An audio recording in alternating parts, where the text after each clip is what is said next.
서울 강남의 고급스러운 펜트하우스. 커다란 창문을 통해 도시의 야경이 한눈에 들어옵니다. 박혜진 회장 70대은 창가에 서서 멀리 보이는 불빛들을 바라보고 있었습니다. 겉으로 보기엔 부러울 것 없는 성공한 기업가였지만 그녀의 눈빛에는 채워지지 않는 공허함이 깃들어 있었죠. 회장님, 내일 일정 확인해 드릴까요? 비서의 목소리에 혜진은 천천히 고개를 돌렸습니다. 수십 년간 이룩한 성공과 부는 그녀에게 최고급 저택과 전용 운전기사, 개인 셰프까지 모든 것을 가져다 주었습니다. 하지만 그 어떤 것도 그녀의 마음속 빈자리를 채워줄 수 없었습니다. 괜찮아요. 내일은 연탄 봉사 가는 날이죠? 네, 회장님. 매년 하시던 대로 오전 10시에 차량이 준비될 겁니다. 비서가 나간 후 혜진은 책상 위에 놓인 사진틀을 집어들었습니다. 웃고 있는 어린 아이의 모습. 20해 전 그녀의 삶에서 사라진 손자 도윤이었습니다. 그 아이를 마지막으로 본 이후 혜진의 인생은 겉으로는 화려했으나 내면은 끝없는 그리움으로 채워졌습니다. 도윤아, 오늘도 할머니는 너를 찾고 있단다. 혜진의 과거는 아픔으로 가득했습니다. 홀로 키운 외아들 정우는 성실하고 따뜻한 청년으로 자라 좋은 배필을 만나 결혼했고 고지어 귀여운 아들 도윤이 태어났죠. 손자를 품에 안을 때마다 혜진은 세상을 모두 다 가진 것 같은 행복감에 휩싸였습니다. 하지만 그 행복은 오래가지 않았습니다. 정훈이 회사 일을 배우던 중 예기치 못한 사고로 세상을 떠났을 때 도윤은 겨우 4살배기였습니다. 그 충격 속에서도 혜진은 손자를 지키기 위해 강인하게 버텼습니다. 하지만 얼마 지나지 않아 며느리가 갑자기 큰 돈을 요구했고 혜진이 거절하자 손자를 데리고 호련히 사라졌습니다. 그날 이후 손자와의 모든 연락이 끊어졌죠. 회장님, 약 드실 시간입니다. 가정부의 목소리에 혜진은 천천히 눈을 감았다 뜨며 현실로 돌아왔습니다. 10장의 약을 물과 함께 삼키며 그녀는 또 한 번 깊은 한숨을 내쉬었습니다. 아무리 돈이 많아도 아무리 권력이 있어도 되찾을 수 없는 것이 있다는 사실을 그녀는 매일 매 순간 실감하고 있었습니다. 내일 또 다른 하루가 오겠지. 침대에 누워 천장을 바라보며 혜진은 중얼거렸습니다. 20해가 지났지만 그녀의 가슴 한편에는 여전히 손자를 향한 그리움과 아픔이 자리 잡고 있었습니다. 어쩌면 내일은 다를지도 모른다는 희미한 희망을 품은 채 혜진은 또 한 번의 밤을 보내려 합니다. 하지만 그녀는 알지 못했습니다. 내일이 그녀의 인생을 완전히 바꿔놓을 운명의 날이 될 거라는 사실을요. 다음 날 아침, 서리가 내린 차가운 겨울 공기가 서울 외곽의 한 마을을 감싸고 있었습니다. 연탄 봉사활동이 이루어지는 곳이었죠. 박혜진 회장은 매년 이맘때면 이 행사를 후원했고 직접 참여하는 것을 빼놓지 않았습니다. 화려한 보석과 명품 옷 대신 소박한 봉사복을 입은 혜진의 모습은 평소와 달랐습니다. 회장님, 올해도 많이 오셨네요. 젊은 봉사자들이 20명 넘게 왔습니다. 자원봉사 센터장이 반갑게 맞이했습니다. 혜진은 따뜻한 미소로 고개를 끄덕였습니다. 이곳에서는 그저 평범한 봉사자일 뿐이었죠. 단순히 기부금만 내는 것이 아니라 직접 참여하는 것이 그녀의 원칙이었습니다. 올해도 좋은 일에 함께할 수 있어 기쁩니다. 젊은이들이 이렇게 많이 참여하다니 정말 보기 좋네요. 혜진이 봉사자들에게 인사를 건네며 따뜻한 차를 나눠주고 있을 때였습니다. 유독 성실하게 연탄을 나르는 한 청년이 그녀의 시선을 사로잡았습니다. 키가 크고 단단한 체격에 진지한 표정의 청년. 그런데 왠지 모르게 낯이 익었습니다. 학생, 참 열심히 하는구나. 잠시 쉬면서 따뜻한 차 한 잔 마시렴. 혜진이 청년에게 다가가 따뜻한 차를 건넸습니다. 청년은 수줍은 미소를 지으며 고개를 숙여 인사했습니다. 감사합니다. 할머니도 오늘 봉사 오셨네요. 그래. 나도 매년 이맘때면 이곳에 온단다. 학생은 처음 보는 것 같은데, 네. 저는 올해 처음 왔습니다. 대학교 동아리 활동으로 참여하게 됐어요. 두 사람은 자연스럽게 대화를 이어갔습니다. 청년의 이름은 김민수, 24세 대학생이었습니다. 소박하지만 진솔한 그의 이야기에 혜진은 점점 더 관심이 생겼습니다. 그럼 부모님은 어디 계시니? 혜진이 물었습니다. 저는 사실 고아원에서 자랐어요. 16살 때 마을 어르신 부부가 저를 입양해 주셔서 할아버지 할머니 밑에서 자랐습니다. 그 말을 듣는 순간 혜진의 가슴이 철렁 내려앉았습니다. 놀란 눈빛을 감추려 했으며 그녀는 떨리는 목소리로 물었습니다. 그렇구나. 고아원에는 어떻게 가게 된 거니? 잘 모르겠어요. 어릴 때부터 그곳에 있었다고 들었습니다. 제 과거에 대해서는 아는 게 별로 없어요. 민수가 소매를 걷어 올리는 순간 혜진은 숨을 삼켰습니다. 손등 한가운데 자리한 작은 점 2개. 너무도 익숙한 그것은 20해 전 손자의 손에 있던 것과 똑같았습니다. 혜진은 그 순간 온몸에 전율이 흘렀습니다. 학생, 그 손등의 점은, 아, 이거요? 태어날 때부터 있었다고 해요. 특이하게 생겼죠? 양부모님도 이 점 때문에 저를 금방 알아볼 수 있다고 하셨어요. 혜진은 떨리는 손으로 그의 손을 붙잡았습니다. 믿을 수 없었습니다. 수많은 날들을 그리워하고 찾아 헤맸던 손자가 지금 이곳에 그녀 앞에 서 있다는 것이. 혹시 이름이 뭐니? 본명 말이야. 김민수요. 입양된 후에는 양부모님 성을 따라 김씨가 됐습니다만 고아원에서는 이민수라고 불렸어요. 이민수, 도윤이 아니었습니다. 하지만 혜진은 직감적으로 알았습니다. 이 청년이 바로 그녀의 손자임을. 그 손등의 점, 나이, 상황이 모두 맞아떨어졌습니다. 혜진의 머릿속은 혼란스러웠습니다. 눈앞의 청년이 정말 그녀의 손자일까? 하지만 그 특이한 점, 나이, 고아원에서 자랐다는 이야기, 모든 것이 일치했습니다. 그녀는 평정심을 유지하려 애쓰며 떨리는 목소리로 물었습니다. 민수야, 혹시 내가 태어난 날짜가 언제니?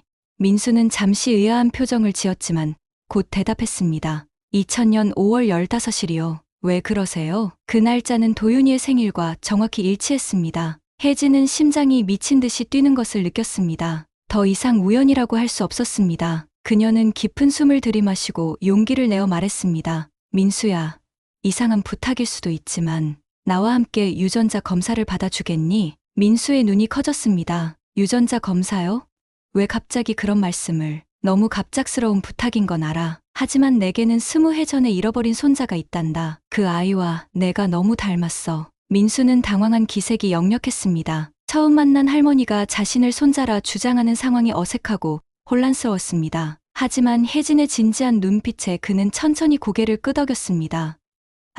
알겠습니다. 하지만 저는 김민수라는 사람이에요. 다른 사람이실 거예요. 혜진은 안도의 한숨을 내쉬었습니다. 고맙구나. 내일 시간 괜찮니?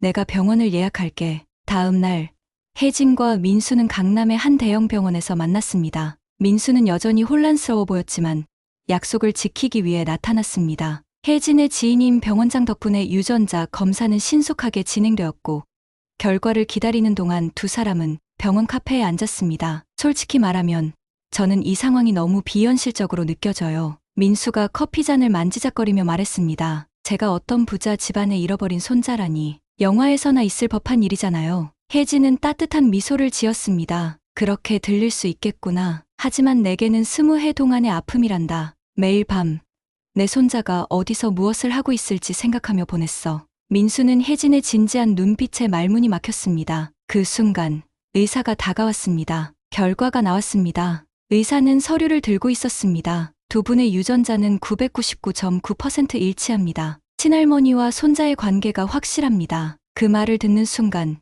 혜진의 눈에서는 눈물이 흘러내렸습니다. 도윤아, 내가 내 손자였구나. 그녀는 벅찬 감정에 몸을 떨었습니다. 하지만 민수 이제는 도윤이라 불러야 할 청년은 충격에 빠진 듯했습니다. 그는 자리에서 일어나 뒤로 물러섰습니다. 잠시만요. 이건 너무 갑작스러워요. 제 이름은 민수이고 저를 키워주신 부모님이 계세요. 저는 생각할 시간이 필요합니다. 민수는 혼란스러운 표정으로 병원을 빠져나갔습니다. 혜진은 그를 붙잡고 싶은 마음을 억누르며 그저 바라볼 수밖에 없었습니다. 드디어 찾은 손자인데 그가 자신을 받아들일 수 있을까? 혜진의 마음은 기쁨과 불안이 뒤섞였습니다. 일주일이 흘렀습니다. 민수에게서는 아무런 연락이 없었습니다. 혜진은 초조함에 밤잠을 설치며 하루하루를 보냈습니다. 그녀는 자신의 비서를 통해 민수아니, 도윤에 대한 모든 정보를 수집했습니다. 서울 외곽의 작은 월세방에서 살며 대학 학비를 벌기 위해 아르바이트를 여러 개 하고 있다는 사실, 그리고 그가 일하는 복지관과 다니는 대학교까지 모든 것을 알아냈습니다. 회장님, 너무 조급해하시면 안 됩니다. 젊은이에게 시간을 주셔야 해요. 비서가 걱정스럽게 말했지만 혜진의 마음은 진정되지 않았습니다. 내 손자가 고생하고 있는데 어떻게 가만히 있을 수 있겠어.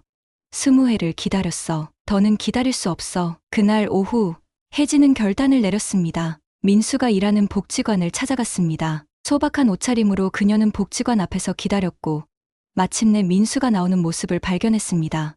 민수야. 혜진이 조심스럽게 그를 불렀습니다. 민수는 잠시 멈칫했지만 이내 혜진을 알아보고 어색한 미소를 지었습니다. 박 회장님, 밥 한 끼 같이 할 수 있을까? 이야기할 것이 있어. 민수는 잠시 망설이다가 고개를 끄덕였습니다. 두 사람은 근처 조용한 식당으로 들어갔습니다. 혜진은 자신의 이야기를 천천히 풀어놓기 시작했습니다. 아들 정훈의 사고, 며느리와의 갈등, 그리고 도윤이 사라진 그날의 모든 일을. 내 어머니는 내게 큰 돈을 요구했었어. 회사 지분이었지. 하지만 난 그때 너무 어리석었구나. 거절했고 그녀는 너를 데리고 사라졌어. 이후 널 찾기 위해 모든 노력을 다했지만. 혜진의 목소리가 떨렸습니다. 민수는 침묵 속에서 그녀의 이야기를 들었습니다. 그의 표정은 복잡했습니다. 저는 제 과거에 대해 아는 게 거의 없어요. 고아원에서는 그저 버려진 아이였을 뿐이었습니다. 하지만 저를 키워주신 양부모님은 제게 새로운 삶을 주셨어요. 그분들이 제 진짜 가족이에요. 혜진은 깊은 숨을 내쉬었습니다. 나도 그걸 이해해. 내가 그분들께 감사하는 마음을 가지는 건 당연한 일이야. 하지만 나도 내 가족이란다. 도윤아. 민수의 눈이 흔들렸습니다. 제 이름은 민수입니다. 혜진은 평정심을 유지하려 노력했습니다. 그래, 민수구나. 내가 괜한 혼란을 줘서 미안해. 하지만 우리가 가족이라는 사실은 변하지 않아. 내가 널 강요하려는 게 아니야. 그저 널 알아가고 싶을 뿐이야. 민수는 고개를 숙였습니다. 그의 마음속에는 여전히 혼란이 가득했습니다. 한편으로는 이 이야기가 사실일지도 모른다는 두려움과 다른 한편으로는 자신의 뿌리를 알게 된 묘한 안도감이 공존했습니다. 시간이 필요해요. 이 모든 걸 받아들이기에는. 혜진은 부드럽게 손을 내밀어 민수의 손을 잡았습니다. 괜찮아, 아가. 천천히 내가 받아들일 수 있을 때까지 기다릴게. 그날 이후 혜진은 민수에게 부담을 주지 않으려 노력했습니다. 직접적인 연락은 자제하고 대신 그가 일하는 복지관과 연계된 모든 곳에 익명으로 기부를 시작했습니다. 민수가 아르바이트하는 카페에도 단골이 되었고 자연스럽게 그와 마주치며 점점 가까워졌습니다. 오늘도 오셨네요. 민수가 혜진에게 커피를 건네며 말했습니다. 여기 커피가 참 맛있거든. 특히 내가 내리는 커피는 더욱 그렇구나. 혜진은 따뜻한 미소를 지었습니다. 민수도 어색하지만 진심 어린 미소로 답했습니다. 처음의 경계심은 조금씩 누그러지고 있었습니다. 두 사람은 종종 민수의 퇴근 후 함께 식사를 하게 되었고 혜진은 그의 이야기를 경청하며 진심으로 관심을 보였습니다. 대학에서 사회복지학을 공부하고 있다고 했지. 그건 참 의미 있는 선택이구나. 민수는 고개를 끄덕였습니다. 어렸을 때 복지관의 도움을 많이 받았어요. 나중에 저도 누군가에게 도움을 주고 싶었습니다. 혜진의 눈에 감동의 빛이 어렸습니다. 자신의 손자가 이렇게 따뜻한 마음을 가진 청년으로 자랐다는 사실이 그녀를 기쁘게 했습니다. 한 달이 지났을 무렵 혜진은 조심스럽게 제안했습니다. 민수야, 내가 살고 있는 곳이 많이 좁다고 들었는데 내가 강남에 아파트 하나를 가지고 있단다. 비어있는데 내가 필요하다면 사용해도 좋을 것 같아. 민수는 놀란 표정을 지었습니다. 그건 제가 받기에는 너무 과분해요. 저는 지금 생활에 만족하고 있습니다. 혜진은 민수의 자존심을 존중했습니다. 억지로 강요하는 건 아니야. 그저 제안일 뿐이란다. 생각해 볼래? 민수는 망설였지만 결국 혜진의 제안을 받아들였습니다. 강남의 고급 아파트로 이사한 그는 처음에는 어색함을 느꼈지만 점차 적응해갔습니다. 혜진은 그를 자주 방문했지만 결코 자신이 할머니라는 사실을 강요하지 않았습니다. 어느 저녁 혜진이 손수 준비한 음식을 들고 민수의 아파트를 방문했을 때였습니다. 문을 열자 민수가 진지한 표정으로 서 있었습니다. 들어오세요. 할머니. 그 한마디에 혜진은 숨이 멎는 것 같았습니다. 그녀의 눈에 눈물이 고였습니다. 방금 뭐라고 불렀니? 민수는 부끄러운 듯 미소 지었습니다. 할머니, 저도 많이 생각해봤어요. 그리고 양부모님과도 이야기했습니다. 그분들도 저에게 진실을 알 권리가 있다고 하셨어요. 혜진은 떨리는 손으로 음식을 내려놓고 민수에게 다가갔습니다. 정말 괜찮은 거니? 네, 저는 이제 김민수이면서 동시에 박도윤이기도 합니다. 제 과거와 현재를 모두 받아들이려고 해요. 그리고 할머니를 알게 되어 기쁩니다. 혜진은 더 이상 감정을 억누르지 못하고 민수를 꼭 안았습니다. 20해 동안 헤어졌던 손자가 마침내 그녀를 할머니로 받아들인 순간이었습니다. 민수가 혜진을 할머니로 받아들인 후 두 사람의 관계는 급속도로 가까워졌습니다. 혜진은 손자에게 그간의 가족사를 천천히 들려주었고 민수는 자신의 어린 시절 기억들을 조금씩 떠올리기 시작했습니다. 가끔 꿈에서 보는 얼굴이 있었어요. 항상 따뜻하게 웃고 있는 여자분. 그게 혹시 할머니였을까요? 민수가 어느 날 조심스럽게 물었습니다. 혜진의 눈이 촉촉해졌습니다. 그럴 수도 있겠구나. 너는 내 품에서 많은 시간을 보냈으니까. 민수는 고개를 끄덕였습니다. 어머니, 제 친어머니는 어떤 분이셨나요? 혜진은 잠시 말을 고르다가 진실을 이야기했습니다. 너의 어머니는 아름다운 여성이었단다. 하지만 너의 아버지가 떠난 후 그녀는 많이 변했어. 돈과 회사 지분을 요구했고 결국 너를 데리고 사라졌지. 민수의 표정이 어두워졌습니다. 왜 저를 고아원에 버렸을까요? 혜진은 가슴이 아팠습니다. 그건 나도 알 수 없구나. 어쩌면 그녀도 어려운 상황이었을지도 몰라. 하지만 그 어떤 이유로도 아이를 버리는 것은 용서할 수 없는 일이야. 민수는 잠시 생각에 잠겼다가 말했습니다. 저는 어머니를 미워하지 않아요.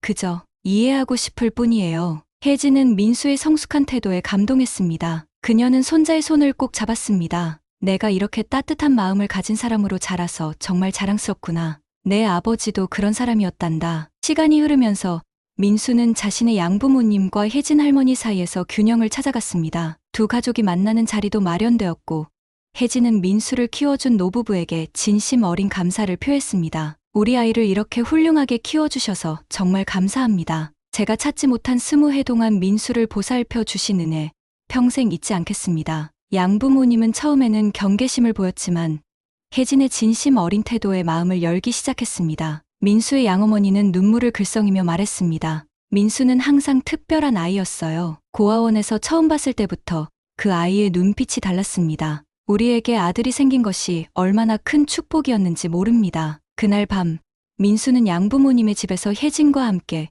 오랜만에 가족 저녁 식사를 즐겼습니다. 서로 다른 두 가족이 한자리에 모여 민수라는 연결고리를 통해 새로운 가족으로 거듭나는 순간이었습니다. 돌아오는 길, 차 안에서 민수가 조용히 말했습니다. 할머니, 제가 정말 행운아인 것 같아요. 두 가족의 사랑을 모두 받을 수 있다니. 혜진은 손자의 손을 꼭 잡았습니다. 아니란다. 행운은 오히려 우리 쪽이야. 20해 만에 너를 다시 만날 수 있었으니까. 그날 이후 민수는 점점 더 혜진의 삶에 깊이 들어왔습니다. 그는 대학 공부와 함께 혜진의 회사에도 관심을 보이기 시작했고 주말마다 혜진의 집을 방문해 함께 시간을 보냈죠. 혜진은 손자에게 과거 아버지의 이야기를 들려주며 가족의 역사를 전했습니다. 내 아버지는 정말 따뜻한 사람이었단다. 누구보다 정직하고 성실했지. 내가 태어났을 때 그는 세상에서 가장 행복한 사람이었어. 민수는 아버지의 사진을 보며 미소 지었습니다. 제가 닮았나요? 눈매가 정말 닮았구나. 그리고 그 따뜻한 마음씨도.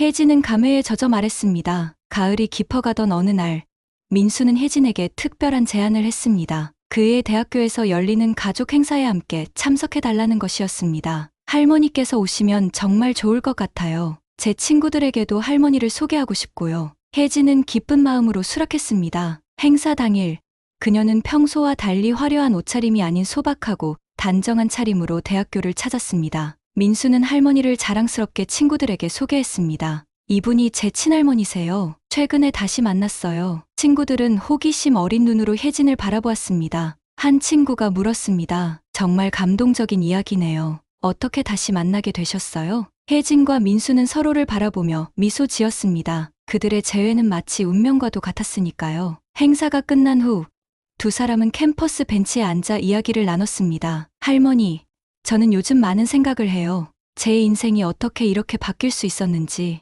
마치 동화 같아요. 혜진은 고개를 끄덕였습니다. 인생은 참 신기한 거란다. 때로는 원치 않는 길로 흘러가기도 하고 소중한 것을 잃어버리기도 하지. 하지만 정말 소중한 인연은 반드시 다시 만나게 되어 있단다. 설령 시간이 아무리 지나도 서로를 잊고 살아간다 해도. 그래서 나는 다시 너를 찾을 수 있을 거라 믿었단다. 민수의 눈가에 뜨거운 눈물이 맺혔습니다. 그러나 이제 그 눈물에는 외로움이 아니라 따뜻한 온기가 깃들어 있었습니다. 할머니, 정말 감사해요. 할머니를 만나고 나서 제 인생이 완전히 달라졌어요. 제가 누구인지, 어디서 왔는지 알게 되었고, 더 이상 버려진 아이라는 생각에 시달리지 않게 되었어요. 혜진은 손자의 손을 꼭 잡았습니다. 내가 내 곁에 있어줘서 나도 정말 행복하단다. 이제 우리는 진짜 가족이 되었구나. 민수는 갑자기 무언가 결심한 듯 말했습니다. 할머니, 저 하나 말씀드릴 게 있어요. 무슨 일이니? 아가? 제가 회사에 관심이 생겼어요. 할머니께서 그토록 열심히 일구신 사업이니까 언젠가는 제가 이어받고 싶어요. 물론 지금 당장은 아니지만 차근차근 배워나가고 싶습니다. 혜진의 눈에 기쁨의 눈물이 고였습니다. 20해 전 그녀의 아들이 했던 말과 똑같았습니다. 정말 그렇게 생각하는 거니? 네, 사회복지학을 전공하고 있지만 경영학도 복수 전공으로 시작했어요. 할머니의 회사가 어떻게 사회에 기여할 수 있을지 새로운 방향을 제시하고 싶습니다. 혜진은 감격에 겨워 손자를 꼭 안았습니다. 그녀의 가슴은 벅찬 감동으로 가득 찼습니다. 20해 전 잃어버린 손자를 찾았을 뿐만 아니라 그가 자신의 뒤를 이어 회사를 이끌고 싶다니. 할머니, 이건 운명이었어요. 우리가 다시 만나게 된 것이요. 민수의 말에 혜진은 고개를 끄덕였습니다. 그래, 이건 분명 운명이었단다. 1년이 흘렀습니다. 민수는 대학교에서 우수한 성적을 거두며 사회복지학과 경영학을 동시에 공부하고 있었고 주말에는 혜진의 회사에서 인턴십을 시작했습니다. 처음에는 직원들이 의아해했지만 곧 민수의 성실함과 따뜻한 마음씨에 모두가 그를 인정하기 시작했습니다. 혜진은 이제 예전보다 훨씬 밝아진 모습이었습니다. 20해 동안 그녀의 마음을 짓눌렀던 무게가 사라진 것이죠. 손자와 함께하는 시간은 그녀에게 새로운 활력을 불어넣었습니다. 어느 저녁, 혜진은 민수를 초대해 특별한 저녁 식사를 준비했습니다. 그녀가 직접 요리한 음식들이 식탁 위에 가득했고 창밖에는 부드러운 바람이 불었습니다. 왜 이렇게 특별한 자리를 마련하셨어요? 민수가 궁금해하며 물었습니다. 혜진은 따뜻한 미소를 지으며 작은 상자를 꺼냈습니다. 오늘은 내가 태어난 지 25해가 되는 날이란다. 민수는 놀란 눈으로 혜진을 바라보았습니다. 정말요?